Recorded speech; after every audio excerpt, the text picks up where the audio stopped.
how do you feel your energy is during the day? Do you have a constant source of energy, or are you constantly going through peaks and troughs and relying on stimulants to help you through that? The more you're relying on stimulants to help you through the day, the more metabolically dysfunctional you will be. If you want to live like you matter, ditch the pills, look great, and feel freaking amazing, you're in the right place. I'm Dr. Wendy Trubo. And I'm Dr. Ed Levitan. Welcome to the Feel Freaking Amazing podcast, where we empower you to live a vibrant and healthy life by optimizing your structural, chemical, emotional, social, and spiritual lives. Hold on to your hats.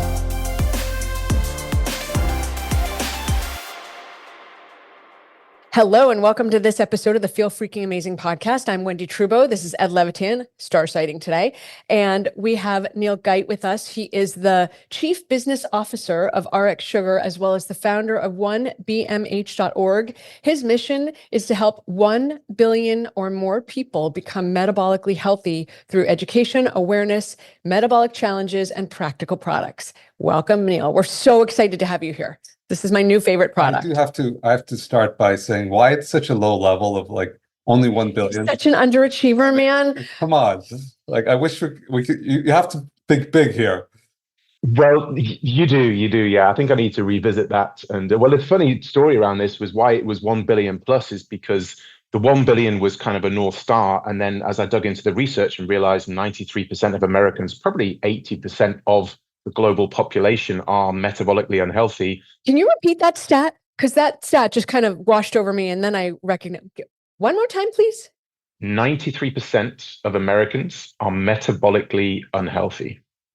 What does that mean? Let's start there, because that's a definition we need.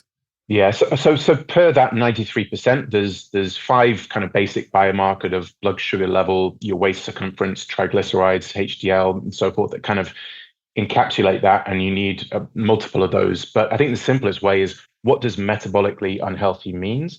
It means that your mitochondria are not producing energy efficiently and effectively, and they power every single cell, tissue, and organ in your body. And like anything, if you don't have any of our devices, if the battery is not working properly, they malfunction. And that lack of good creation of energy then causes malfunction within organs and tissues and leads to chronic disease. So that for me is the simple way I describe your body and your mitochondria not creating energy efficiently and properly. And I think the other important thing is it's not a binary thing, as in, yes, if you're metabolically dysfunctional, but it's a scale. So people can be acutely metabolically unhealthy, or they can be chronically metabolically unhealthy. And that is a scale that's kind of cumulative over time.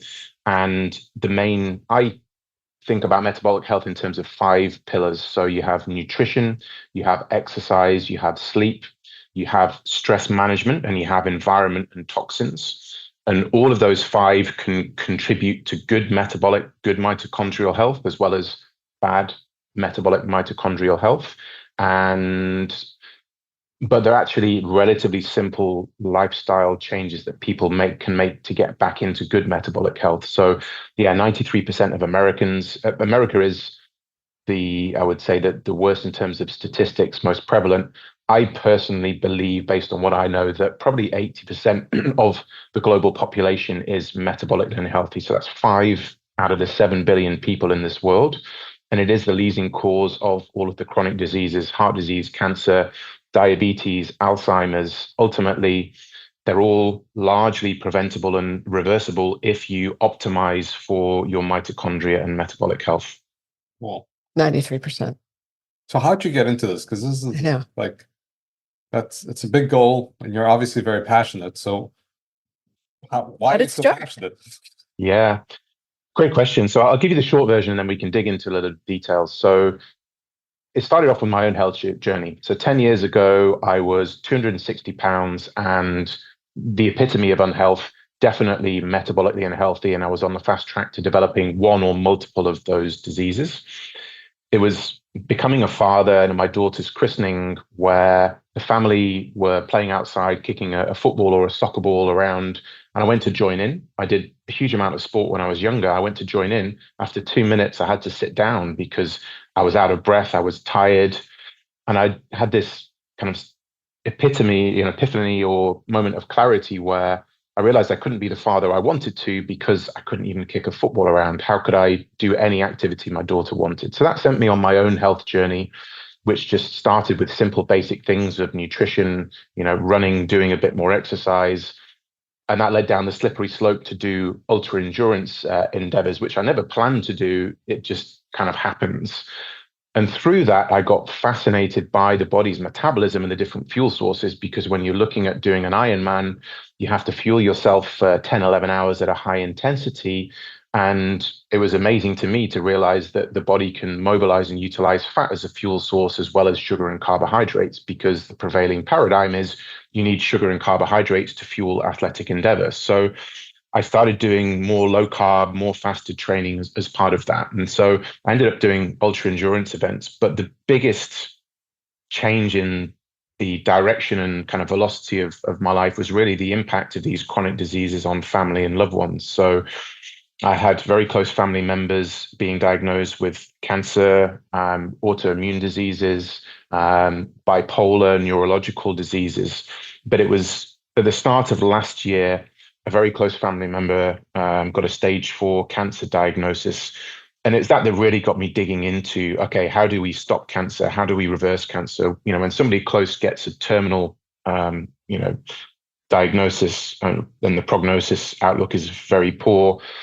I dug into the research. I found the amazing work of Dr. Thomas Seyfried and the fact that kind of cancer is a metabolic disease, and the cells effectively switch to be able to only utilize glucose as a fuel source.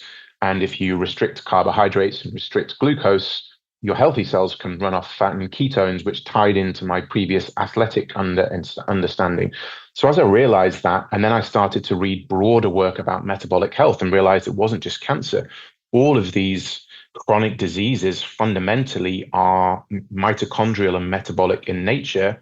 And then I looked at the statistics that I just shared of 93% of Americans, 70% of all deaths worldwide, 41 million people a year die from these chronic diseases. And they are devastating and debilitating to those who have them, but also the impact on loved ones and family members. So I realized that every single person in the world pretty much is going to be impacted by one of these diseases, either directly or through family and loved ones. And then I had the realization that the vast majority are preventable and even reversible. And at the time I was working for Google, helping to build Google Maps and Google Earth, which I absolutely loved. But the world of digital mapping is in pretty good hands. I thought I knew about health and nutrition and realized I didn't know about it. And so that's when I decided to totally change and dedicate at least the next, vast majority of my years to metabolic health, because it's so underknown, underappreciated, but it impacts people every single day. And the Western world and our modern world is really fighting against our evolutionary biology. And it's not well known. So I felt I had to raise awareness, which I do through kind of metabolic challenges. My swim challenge is one example of that. But then really trying to help people with practical products that can help them reset some of the pathways in their body to get back into metabolic health. There's a lot to unpack here, Neil. Okay. Well, before we started, you were talking about the swim challenge. So I just wanted to, because you're saying 22 miles? In a row. Yes. 22 miles in a row. So this was also in Scotland. So it was an open water swim. I swam with my brother. So and it was his swim initially. He was struggling with kind of mental health conditions back about 4 or 5 years ago. Found swimming in open water as kind of a love and something that really helped him. And this had always been his dream swim. He asked me to join him, and this was at the same time that I was doing this pivot out of Google and tech and into the world of metabolic health. And so I decided to do it with a twist, which was 22 miles. It took us 12 hours, 0 calories. So I only consumed water and electrolyte throughout the swim, actually even from the evening before. So my last caloric meal was dinner the evening before at 5 p.m.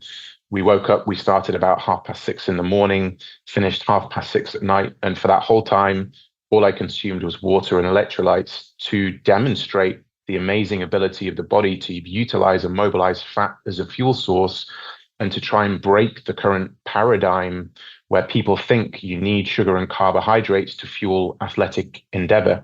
And you really don't. And this really boils back to metabolic health, because one of the things which is overwhelming and stressing our mitochondria is being overloaded by sugar and carbohydrates. And that forces mitochondrial dysfunction, which leads to a lot of these chronic diseases. And so that was the aim and the purpose behind the swim challenge, which I'm not recommending everyone do. It was purposely, extreme by nature, but just to demonstrate. And I burnt 9,632 calories through the swim, 11,000 in total through the 27 hours that I was fasted, and did so, perfectly happy to do so once you train the body to use and mobilize fat as a fuel source. Now you've given me more to unpack. Thank you very much, Neil. So I want to go back to something else you said when you were telling us your story. I want to highlight something you said, because there's the period of time before you get a diagnosis where you're just doing your thing. And then there's the period of time where you have your diagnosis. And if it's what leads to your death, that's what I'll call the period of time where you're suffering. And what you really highlighted was that there's so much time of our lives spent in that phase, right? So here's the cool part where you're fine, and here's the part where you're dead, so you're done. But we spend a lot of time not being optimized, suffering, having our friends and family and ourselves not feeling well. And that's what was so striking, because not only does it cause us to die, but it causes us to suffer. And that's the part that I think is really important to remember, is that it's not just like you're fine, then you die. You suffer. I wholeheartedly agree. And I think the suffering is actually more than people realize. So to your point, when you get diagnosed with one of these diseases, then you are suffering because usually you have some symptoms. That's when you go to the doctor and you realize it. But actually what a lot of people don't realize is you're even suffering even before you have these diagnosis. There are warning signs if you tune in and listen to your body. At the same time, what I've come to realize through this is it's often difficult to see those warning signs when you are, I would say, metabolically unhealthy, because our bodies are amazing. They adapt to the modern world. And so once you have that kind of baseline of, if you're on a standard, Western diet, drinking 5, 6, 7 coffees a day and kind of using these stimulants to help you through the day, then that becomes your baseline. And you don't realize actually how good you could feel if you were to, clean up some of those areas and get back into good mitochondrial and metabolic health. And again, all of it's back to producing energy. The standard kind of Western diet and the modern world impacts our mitochondria so much. You're not producing constant energy, and so you're suboptimized. But it's difficult to see that once you're kind of in that Western toxic stew. And so one of the things that I love is how can people, realize relatively quickly simple things that help them see signs of, oh, if I change this, then I could actually feel better today, tomorrow, and switch into much more preventative before you get any of these chronic diseases. It's interesting. I started working out with a trainer 4 times a week a year and a half ago. And I've been doing intermittent fasting since before it had a name of intermittent fasting. It's just how I liked to eat, eat dinner. We have a lot of kids, so we would eat dinner at the crack of dawn at 5 o'clock. And then I wouldn't eat until like 11 or 12 the next day. That's just kind of how I liked to run it. But I noticed when I went to the gym, and this is all happening simultaneous with menopause, which is the devil's curse on both men and women, by the way, because, you don't get out unscathed when I go through menopause. You're all getting the impact of it. Ed knows. So anyway, I start working out with the coach one day on the Saturday morning, and I'm like, I feel like I'm going to puke. And he said, did you eat? I'm like, no, I didn't eat. I intermittent fast. I didn't eat. He's like, you need to eat. I was like, what? So he made me start eating breakfast, and he's like, you need carbs. I'm like, no, I'm not eating carbs for breakfast. That's not how I roll. So I would have eggs and cheese. And what's really interesting is I want to dive into how long does it take to go from, because I said to Ed, do you remember when I said to you, I feel like I have insulin resistance? And it was sort of going through menopause, and I was gaining weight, and I was like, I feel insulin resistant, even though nothing is different in how I'm very regimented and patterned. And so I'm just curious, when you start to become dysfunctional, around how you metabolize or how your metabolism works and start to rely more on glucose, how long does it take to get you back into utilizing fat for fuel, which is more efficient? So something like 50 times more efficient or something ridiculous, using fat instead of glucose for mitochondrial to make ATP. So I know I just gave you a lot to unpack, but today's apparently the theme. Yeah, a lot to unpack. So I think as simple is it can be relatively quick. There's different ways that you can do it. Intermittent fasting is one way, simply by letting that carbohydrate glucose level drop low. Your body naturally then starts to kind of switch across. But it's not a binary thing. Other things that obviously are important are diet and nutrition. So for my swim training, I was on a very low carbohydrate diet, but I would periodically cycle in slightly more carbohydrates into that. I think a really important point that you raise is there is also a big difference between men and women hormonally. I think Dr. Mindy Pelt's, amazing books and work around this, around, fasting at specific points in your cycle and other parts of the cycle, you're best not necessarily to fast. And then what food you introduce is also important. As soon as you put carbohydrates into your body, because we can only tolerate 1 teaspoon of sugar within our 6 liters of blood that we have, your body works incredibly hard to get that out of your bloodstream, and your muscles are the main sink, obviously for those glucose. So wait, time. I don't know this off the top of my head. Do you happen to know how many grams of sugar is in 1 teaspoon? Because I know that Americans eat like a lot. So Americans eat a lot. So I want to say 4 grams, but don't quote me on that. But so this is one of the fundamental things back to the current paradigm, that we need carbohydrates and sugar to fuel life, which was very much a narrative created by the food industry and the whole history behind the food pyramid, which is totally upside down in my opinion. But when you I always look at it from an evolutionary perspective. So our bodies can only tolerate 1 teaspoon of sugar in our blood. Any more than that is toxic. And we evolved like that because we did not have, if you wind back 50,000 years, our biology is so amazingly complicated. It hasn't dramatically changed from a systems level in 50,000 years. So pre-agricultural revolution, what were we eating back then? We were hunter-gatherers. So we would run down animals and get meat and protein, but we would then forage plants, herbs, and overground things to keep us going. And so that's why we have our bodies regulate our glucose control so tightly. And in current modern environment, the average, I think American has 18 teaspoons of sugar today. The average kid is even more than that. 74% of the calories that children in America are eating are from ultra processed food, which are loaded with sugar and fructose. So simply, our bodies are flipping into this kind of survival switch to deal with the carbohydrate and glucose. And where do they put that? Goes into fat storage, and it purposefully actually damages the mitochondria. And our bodies are actually trying to save us, because back from an evolutionary perspective, we used to store energy because of food scarcity. We would have to go 2, 3, 4 weeks without eating, like bears hibernate for the winter. And obviously in the current modern environment, that doesn't happen, but our bodies don't know that. And so it really is, the overconsumption of sugar and carbohydrates, in my view, is one of the biggest drivers of mitochondrial dysfunction, metabolic dysfunction, and these chronic diseases. We need to dive into this for a moment. So think about this. Okay, so if we're right, and 1 teaspoon of sugar is 4 grams of sugar, 1 teaspoon is 4 grams of sugar. So if you're drinking a kombucha, which often has 26 grams of sugar, you're putting almost 8 teaspoons into your body. Or if you're eating a candy bar, or if you're drinking a Coke, which is 39 grams of sugar. A can of Coke is 39 grams of sugar. The RDA for sugar is 40 grams, which means 1 teaspoon every hour, which I would not recommend. But there's so many ways. Or if you're eating your favorite Greek yogurt that is not plain, you're getting like 18 grams to 24 grams of sugar. So I think what's crazy is this is very invisible to people. And so So, okay, so every 4 grams is a teaspoon. If I said to you, oh, have a teaspoon of sugar, you'd be like, you're crazy. I would never do that. But then it's all of these invisible ways we're getting exposed to sugar, and it's invisible. So it doesn't make you think like, oh, this is not good, you know?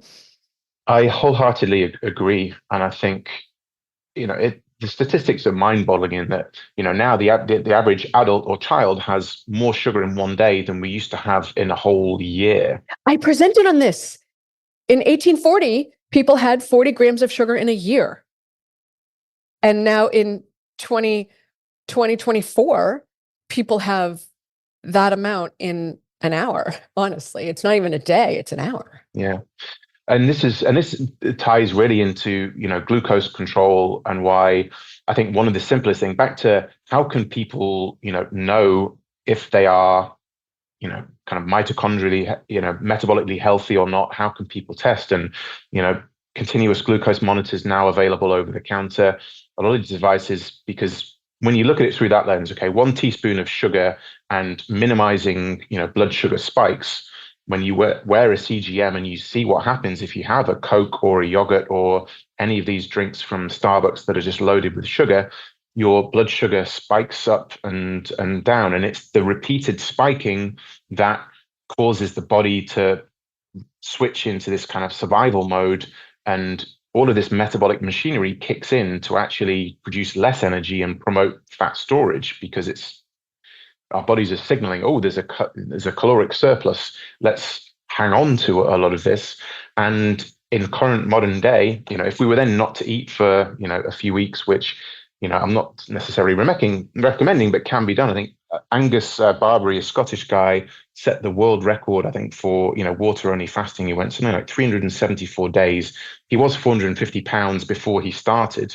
But back to, utilizing fat. What was he after, out of curiosity? So after he got down to I think 190 to 200 pounds, and he then actually lived pretty, lean for the rest of his life. But, back, if you look from an evolutionary perspective, we were, feast, famine, feast, famine. That's how we used to that's how we survived.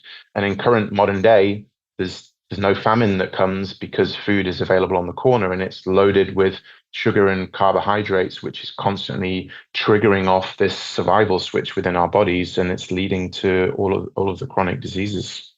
It's interesting to me. I figured a CGM should cost $30, but it could cost $200. So they're not readily available. Even though they're over the counter, they're not easily financeable for a lot of people. So if you're listening and people are saying, okay, how do I know if I'm metabolically out of balance? What are the things that you would say to people? Because I would say, okay, if you get easily hypoglycemic, that's a warning sign that you're metabolically out of balance. Or if you have a lot of deposition of fat on your body and can't seem to move it, that's an indicator. But are there other indicators that people should be looking for that are signs, right? Because you said the body speaks and gives you the signs. So what are those signs that people should be looking for? Yeah, great question. I think, and obviously there's blood tests that you can do to help and other things. But I think for me, the simple thing is, how do you feel your energy is during the day? Do you have a constant source of energy, or are you constantly going through peaks and troughs and relying on stimulants to help you through that? So when you have lunch, do you feel like you need to sleep afterwards? Do you have a lull in energy afterwards? Are you reaching for, coffee, caffeine, and these other stimulants to help kind of give you that energy? So the more you're relying on stimulants to help you through the day, the more you are having these peaks and troughs of energy that you feel, the more metabolically dysfunctional you will be. And to tie this, I would just say back to my own experience and, intermittent fasting. Once you get the body utilizing and mobilizing fat as a fuel source, I've never had as much consistent energy, especially when the brain starts to run on ketones instead of glucose, which is actually the preferred fuel source for the brain. You just have this constant source of energy throughout the day. The hunger noise, quietens down, and you just get into this beautiful kind of homeostasis. And if I look at my life before that, when I was, unhealthy, or the rest of it, then I would have all of these energy peaks and crashes. I would rely on coffee 5-6 times a day to get me through the day. So I think for me, that's the easiest way to relate, is just to take a step back, think about your energy. What are you using to get your energy? What are you using to prop up that energy when it sinks low? And I think that's usually the best indication of whether you're producing energy in a good way or whether you're not. All right. So let's go to, now I'm like, okay, I got to do it. But let's go to, how can people find out more about you? Because you just basically started an avalanche. So where can people find you? We'll put it all in the show notes. Talk to me about that. Yes. So the main place people, I would say, can find and connect to me is LinkedIn. I'm probably most active on LinkedIn. So if you just search Neil Gyte on LinkedIn. Outside of that, two websites really where kind of most of my content is. The first is 1bmh.org, which stands for 1 billion metabolically healthy. And that really is the website, the kind of nonprofit that I started to really simplify metabolic health and just provide people with links to tools and resources, because people can also be overwhelmed and want to change too many things at once. And so it really was, these are the things that influence. Here's some great resources. Go figure out what aligns with you, be it food, be it stress, be it exercise, and just start somewhere and start your journey. And then, I'll continue to evolve that over time. I also have the swim challenge website, which is called 0-2-loman.com. So there you can read more about the swim challenge. Obviously, why doing that? We are raising awareness and donations for a number of metabolic therapy charities, through the swim. So I'd say they're the three main areas. I am trying to be more active on Instagram and some of the other social media platforms, but I've been very off social media for the last 10 years, but now realizing actually how beneficial social media can be when you have, a purpose, a passion, and a cause, and you want to try to reach people. So yeah, I'll provide you all the links to add in the show notes. They're the main places to find out more. And hopefully for the listeners, it's sparked some interest of, how can I optimize the fuel sources that my body has? And I think for me, the swim challenge was a demonstration. It comes back to metabolic flexibility. How can you make sure that your body can burn both fats and glucose carbohydrates, and you manage your blood sugar levels throughout that and get to that constant energy throughout the day without the peaks and troughs? Because if you can do that, you're probably in a pretty good place, pretty good metabolic health, and you really dramatically reduce your chances of getting any of the devastating chronic diseases. This has been amazing, Neil. Thank you. So did you want to say something? No, I'll wrap it up. I mean, Liz, I'm ready to get my ice cream and my chocolate bar. I know, I want to go home and I don't know that I want to bake, but I want to go do something. I don't know. Anyway, Neil, thank you for being here for this episode of the Feel Freaking Amazing podcast. This has been a great eye opener for our listeners, and for the listeners, we really hope this has been an inspirational podcast that will allow you to take a step, right, to become more metabolically healthy and prevent all those diseases that metabolic dysfunction leads to. So Neil, thank you so much for being here and joining us for this episode of the Feel Freaking Amazing podcast. You're welcome. Thank you very much for having me. It's been an absolute pleasure. Ours too. Were you inspired and empowered today? Don't forget to follow so we can help you keep transforming your health. Until next time.